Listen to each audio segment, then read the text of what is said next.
faith. Your lord and master is married. There's news for you. I am undone. There is no living, none. 'Twere all one that I should love a bright particular star and think to wed it. He is so above me. I'm David C. Jones, and I'm here with Sarah Moore, who is kind of an actress. Once in a while. Yeah. And you're involved in this epic project that has then become even more epic because it was documented.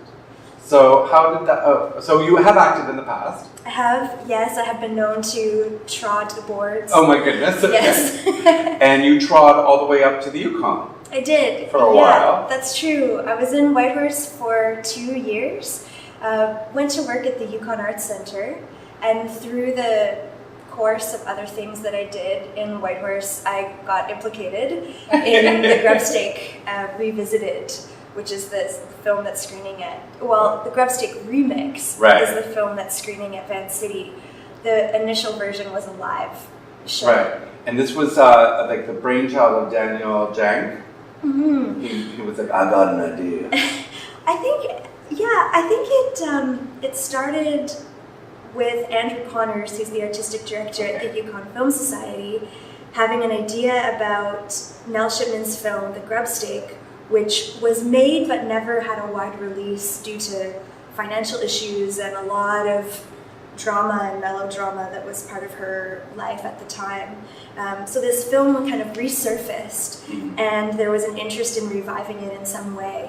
Daniel Janke, who's a Whitehorse-based composer, has done a lot of live score to film and film scoring. Okay. So he was brought in to make a score that is equal to the drama of her film. Now this is an immensely creative project that was kind of insane.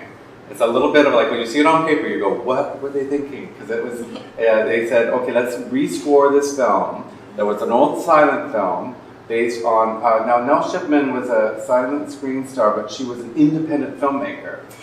And she was originally Canadian too, wasn't she? She's from Victoria. Victoria. She went to Hollywood and then went, phooey on Hollywood, and just started making her own films. So then they rescore the film, they add Shakespearean text, they get people like you to dub the voices of the actors, then sometimes it's in French, and it's all performed live on stage.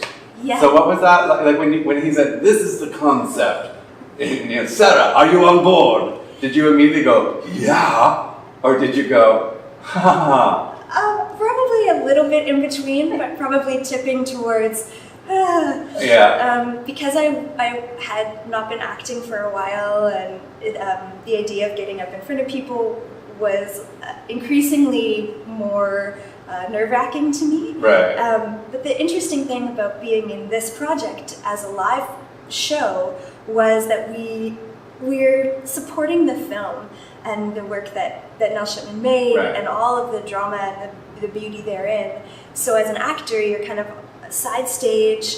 People are maybe looking at you, but the focus is the film. It's the film. Yeah. So you're on music stands with right. the script in front of you, just like in old radio plays. Yeah, exactly.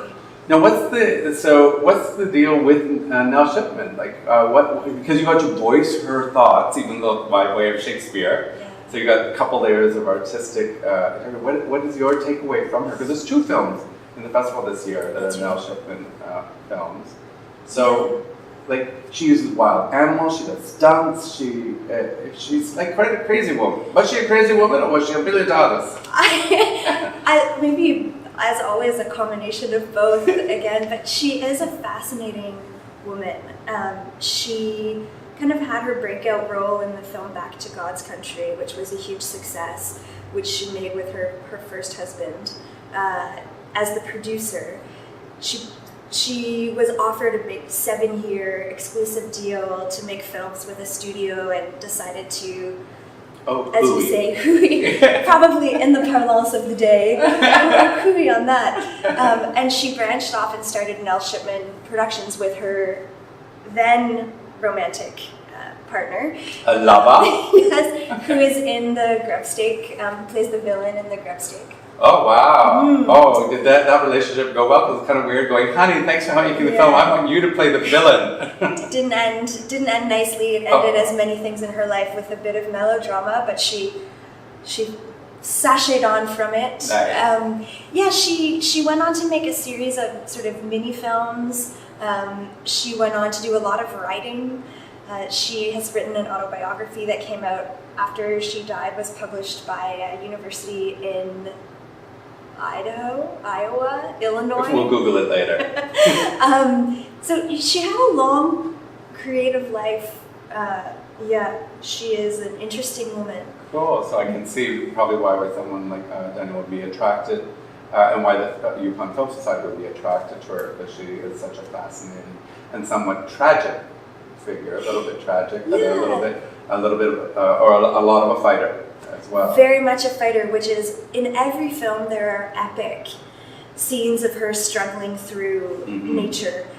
It's a big part of the Grubstake. It was a big part of... And not the animals. Yes. See, there's bears, there's wolves, right? Yes. She had what is often referred to as a menagerie of animals. She bought the animal population of a zoo that was going out of business in California and moved them to her farm. I have an idea. Yeah. She really had her, her hands in a lot of fires. Or pies. Yeah. Ow! Honey pots.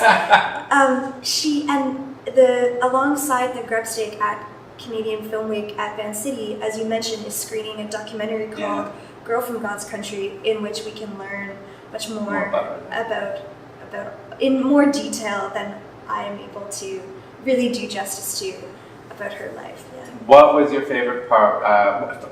2 questions for you. What was your favorite part about being involved? Was it the show toured around, or was it that you were acting again in a secretive way? And I'm going to ask you, why should people go see this? Go see these films?